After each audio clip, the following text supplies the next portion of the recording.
Gioia is a lonely French teacher. She is 49, but she still lives with her parents and has never known true love. A handsome young man named Alessio is one of the students at the high school where she teaches. His life is far from carefree. Alessio's mother works as a cashier at a store, and the money barely covers the rent. The young man does not even remember his father. Alessio often sees Cosimo, a friend of his mother's who owns a hair salon. Cosimo is dating Elena, a flamboyant flirt who is also one of his regular clients. Elena and Cosimo invite the young man to join them for dinner at a restaurant so that Alessio and Elena can get to know each other better. Charmed by the young man, Elena eventually says she needs to go to the ladies' room. As she leaves, she touches Alessio's shoulder. Taking the hint, the young man follows her, and they give in to their passion. Alessio is like a magnet for women. The next day Gioia becomes so distracted by the handsome young man in the school hallway that she bumps into a senior, Alessio's girlfriend. Gioia quickly looks away from him. Elena calls Alessio and suggests they meet that day. He is more than happy to and promises to stop by after school. Alessio's girlfriend thinks Elena is his mother. Alessio is openly bored in class. He has far more interesting things going on in his life than school. The young man decides to leave early. In the hallway, he angrily kicks some metal chairs and hurts his ankle. One of the teachers needs to drive Alessio home, and Gioia happens to be the one who can take him. The woman is deeply flustered to find herself alone with this charming young man. Alessio compliments her watch, making Gioia blush even more. She is not used to attention from men. Alessio transferred to their high school only a month ago. This young man makes Gioia feel completely different, unlike anything she has ever felt before. He gives her directions, but not to his home. The destination is Cosimo's hair salon instead. Gioia returns to her dreary routine. Her parents still treat her like a child. For the rest of the day, the woman cannot get Alessio out of her mind. But the next day things only get worse. Gioia teaches her classes as usual, but her mind is elsewhere. She feels that nothing will ever be the same again. Something inside her has changed forever. While marking her students' work, Gioia dozes off right at the table. She is awakened by Alessio's sudden appearance at the front door. While Gioia's grumpy mother, Gisela, shows the guy into the living room, Gioia frantically searches her wardrobe for a suitable dress. She has never been this excited before. In the end, overwhelmed with embarrassment, Gioia puts on the most modest outfit she owns and invites the young man into her room. Alessio asks Gioia to tutor him in French for €7 an hour.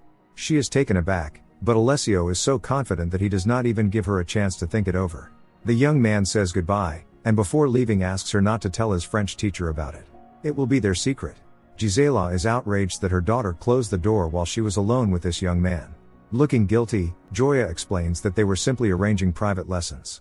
The woman does not like it, and she does not trust Alessio. Gioia assures her mother that Alessio is a nice guy and there is no reason to worry. To win her strict mother over completely, she lies and says he will pay her €12 an hour. Alessio's greatest dream is to become rich so that neither he nor his mother ever has to go without again. The young man is sick of having no money. But he already knows how he can make some, and Cosimo, who meets all kinds of women at his hair salon every day, is directly involved. Gioia scolds herself, knowing that her feelings for this young man are wrong and simply ridiculous. At the same time, she likes this new version of herself. It is an incredible feeling, one she has never known before. And so Alessio arrives for his first private French lesson. His hair is bleached, making him look like a movie star. Alessio knows exactly how women look at him, and he has no qualms about using it to his advantage. Suddenly the young man asks Gioia why she still lives with her parents. The woman timidly replies that her father is bedridden, has Alzheimer's disease, and does not trust caregivers. That is why Gioia has taken it upon herself to care for him. To gain Gioia's trust, Alessio tells her that he has never had a normal family. His father abandoned him. But that is nothing compared to the way Gioia's parents treat her. The young man says bluntly that her parents have locked her in this cage and taken away all her freedom. She has never even lived a life of her own. His words hit Gioia like a slap in the face. The unhappy woman still tries to convince herself that she owes everything she has to her parents. Deep down, however, she knows that things are not the way they should be. Every day Carla argues on the phone with her lover, Claudio, demanding that he find a bigger apartment for them. She wants all three of them to live together as a family. Alessio merely gives her a sad smile and tells his mother that she has never known how to pick men.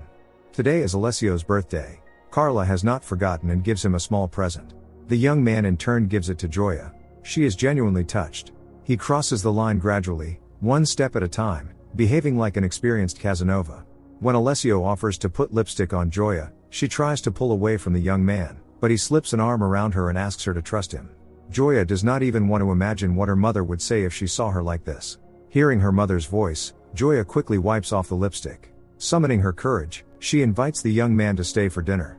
Gisela changes her opinion of Alessio when he shows off his knowledge of art. The woman is impressed, unaware that the young man prepared in advance to win her over. Alessio also praises her cooking, finally earning the strict woman's approval. But his main target of course is Gioia. At school, they exchange lingering glances. Gioia is terrified that her colleagues will notice her inappropriate interest in a student. She hates herself for it, but she cannot control herself. Alessio has bewitched her. One day during a private lesson, the young man suggests that Gioia take a break and dance with him. She is too shy to let herself go, but Alessio quickly draws her into the dance. In those moments, Gioia feels truly free. She is in love not only with Alessio, but also with the person she becomes when she is with him. The lively dance is interrupted when Gisela barges unceremoniously into the room. Her stern look makes it clear that the French lesson is over for today. During a school environmental event, Alessio cannot take his eyes off Gioia. She has followed the rules for far too long, but this bold young man has awakened new sides of her. Their first kiss is inevitable. There is no turning back. While Carla tries to figure out where to get the money for a new dress, Alessio spends time with Gioia outside their French lessons. They go for walks together, just like a couple in love.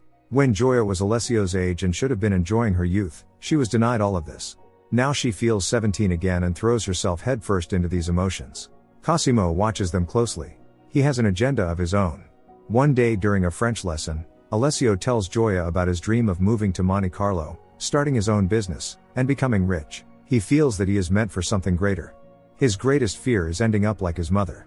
Alessio asks Gioia to go to Monte Carlo with him. His words make the woman sad. She would love to, but she knows it is almost impossible. After Alessio grows closer to Gioia, he begins avoiding Cosimo, which leads to arguments between them. Carla has some idea of the kind of dealings her son has with Cosimo, but does nothing to stop them. Desperate for money, she turns to Cosimo for help. He gives her some cash. Of course it will not last long. Gioia and Alessio are having a pleasant conversation at a cafe when the woman suddenly announces that she is ready to go to Monte Carlo with him.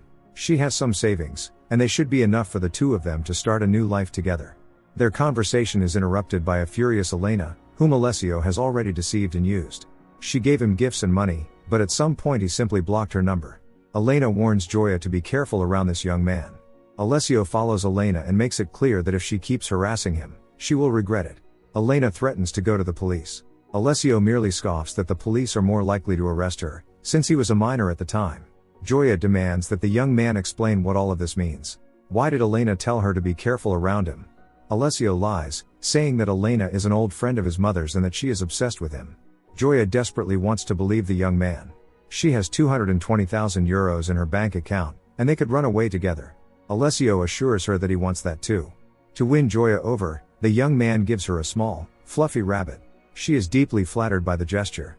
Gioia insists on driving Alessio home, although the young man would rather she did not know where he lives. Seeing her son with his French tutor so late at night, Carla asks what is going on.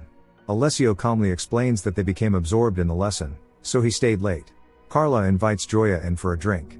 The woman feels extremely awkward but accepts the invitation anyway.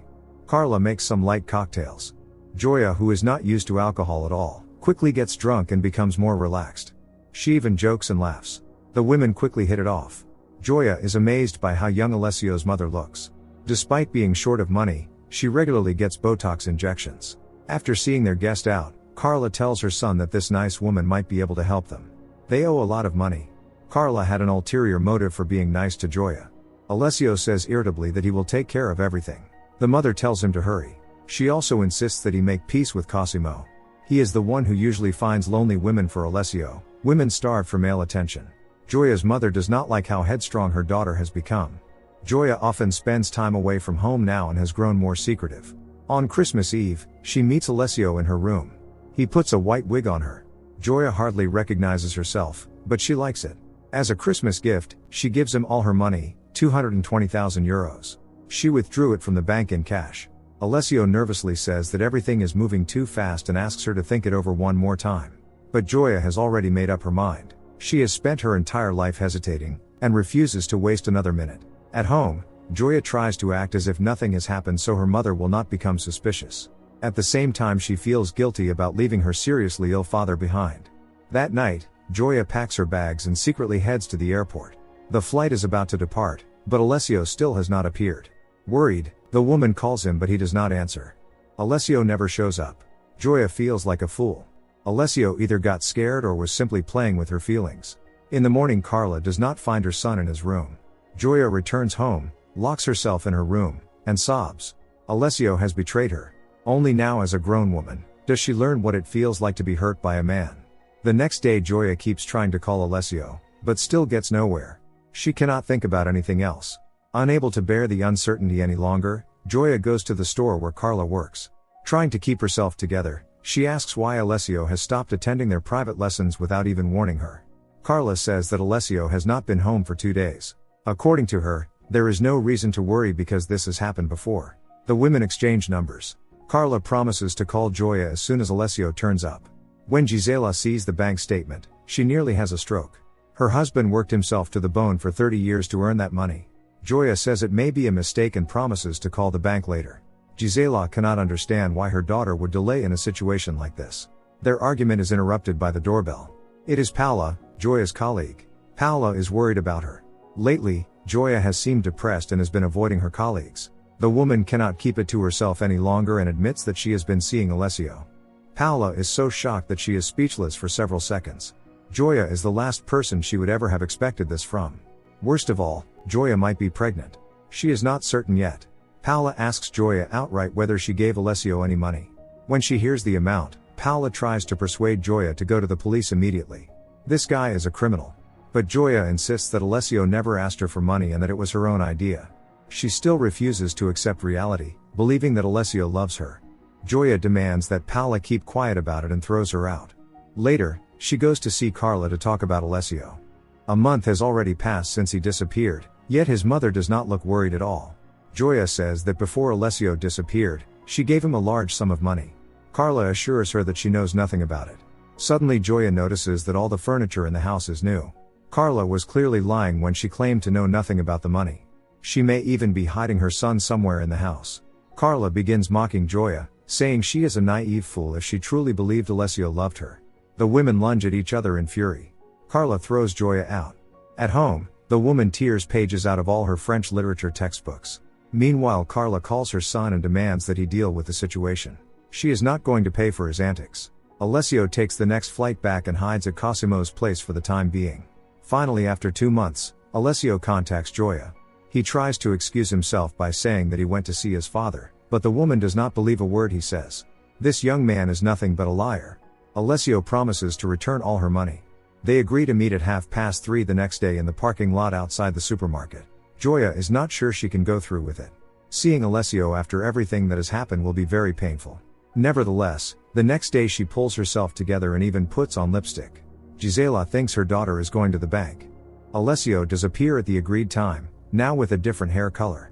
The young man does not come alone. He is with Cosimo, who introduces himself as Alessio's lawyer. Cosimo persuades Gioia to go with them, claiming that the money is in his office and that she needs to sign an agreement waiving all claims against Alessio. Instead, they drive Gioia into the woods and tell her to forget about the money. Cosimo insists that legally speaking, no crime was committed because Gioia gave the money to Alessio willingly. He was free to spend it however he wanted. Alessio has only 30,000 left. Gioia threatens to report them to the police. Cosimo cannot allow that. She has already realized that he is no lawyer. Gioia tries to escape, but Alessio catches up with the woman, grabs her, and drags her back into the car. Alessio kills Gioia in cold blood, while Cosimo keeps watch. In her final moments, she thinks about how happy they once were together. The accomplices dispose of the body. This is the price Gioia paid for the first and only love of her life.